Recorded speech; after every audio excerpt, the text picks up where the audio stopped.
गांडीवं संसृते हस्तात् त्वक्चैव परिदह्यते न च शक्नोम्यवस्थातुं भ्रमति वच मे मनः।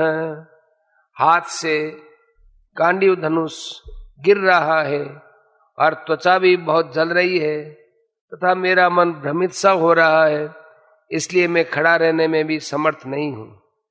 प्रश्न, इस श्लोक का क्या भाव है? उत्तर, करुणाजनित कायरता से अर्जुन की बड़ी शोचनीय स्थिति हो गई है। उसी का वर्णन करते हुए कह रहे हैं कि मेरे सारे अंग अत्यंत शिथिल हो गए हैं, हाथ ऐसे शक्ति शून्य हो रहे हैं कि उनसे गांडीव धनुष को चढ़ाकर बाण चलाना तो दूर रहा, मैं उसको पकड़े भी नहीं रह सकता, वह हाथ से छूट रहा है। युद्ध के भावी परिणाम की चिंता ने मेरे मन में इतनी जलन पैदा कर दी है कि उसके कारण मेरी चमड़ी भी जल रही है और भीषण मानसिक पीड़ा के कारण मेरा मन किसी बात पर क्षण भर भी स्थिर नहीं हो रहा है तथा इसके परिणाम स्वरूप मेरा मस्तिष्क भी घूमने लगा है। ऐसा मालूम होता है कि मैं अभी अभी मूर्छित होकर गिर पड़ूंगा।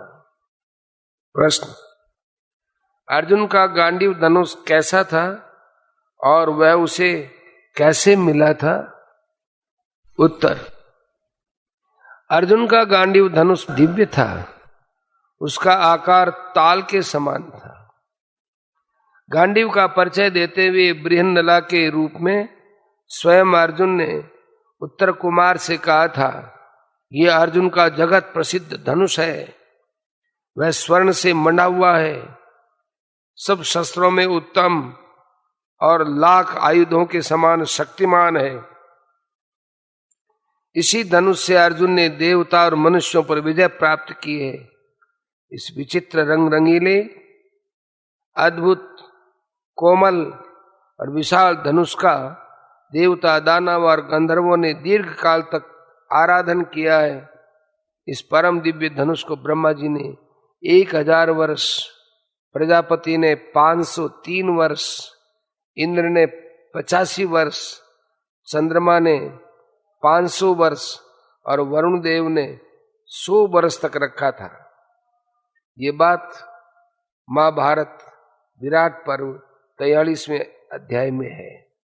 यह अर्जुन को खांडव वन जलाने के समय अग्निदेव ने वरुण से दिलवाया था। महाभारत आदि पर्व 225वां अध्याय। संबंध, अपनी विषाद युक्त स्थिति का वर्णन करके अब अर्जुन अपने विचारों के अनुसार युद्ध का अनौचित्य सिद्ध करते हैं। निमित्तानि च पश्यामि विपरीतानि केशव न च श्रेयोनुपश्यामि हत्वा स्वजन माहवे। हे केशव, मैं लक्षणों को भी विपरीत देख रहा हूं तथा युद्ध में स्वजन समुदाय को मारकर कल्याण भी नहीं देखता।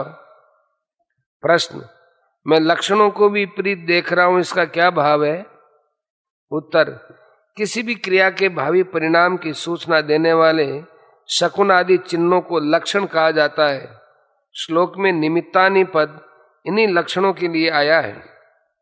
अर्जुन लक्षणों के विपरीत बतलाकर ये भाव दिखला रहे हैं कि असमय में ग्रहण होना, धरती का कांप उठना और आकाश से नक्षत्रों का गिरना आदि बुरे शकुनों से भी यही प्रतीत होता है कि इस युद्ध का परिणाम अच्छा नहीं होगा, इसलिए मेरी समझ से युद्ध न करना ही श्रेयस्कर है।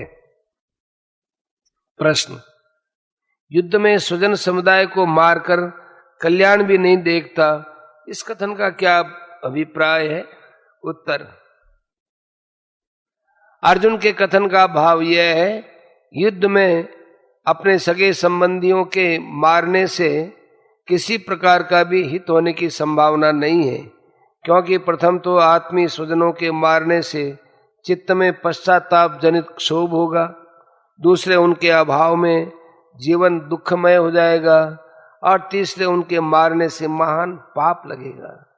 इन दृष्टियों से न इस लोक में हित होगा और न परलोक में ही। अतएव मेरे विचार से युद्ध करना किसी प्रकार भी उचित नहीं है। संबंध। अर्जुन ने ये कहा कि स्वजनों को मारने से किसी प्रकार का भी हित होने की संभावना नहीं है। अब फिर वे उसी की पुष्टि करते हैं। न कांक्षे विदेयम कृष्ण न च राज्यम सुखानि च किम नो राज्येन गोविंद किम भोगैर्जीवितेन वा। हे कृष्ण, मैं न तो विजय चाहता हूं और न राज्य तथा सुखों को ही। हे गोविंद, हमें ऐसे राज्य से क्या प्रयोजन अथवा ऐसे भोगों से और जीवन से भी क्या लाभ। प्रश्न, अर्जुन के इस कथन का स्पष्टीकरण कीजिए। उत्तर, अर्जुन अपने चित्त की स्थिति का चित्र खींचते हुए कहते हैं कि हे कृष्ण, इन आत्मीय स्वजनों को मारने पर जो विजय, राज्य और सुख मिलेंगे, मैं उन्हें जरा भी नहीं चाहता हूं। मुझे तो ये प्रतीत होता है कि इनके मारने पर हमें इस लोक और परलोक में संताप ही होगा। फिर किस लिए युद्ध किया जाए और इन्हें मारा जाए? क्या होगा ऐसे राज्य और भोगों से? मेरी समझ से तो इन्हें मारकर जीने में कोई लाभ नहीं।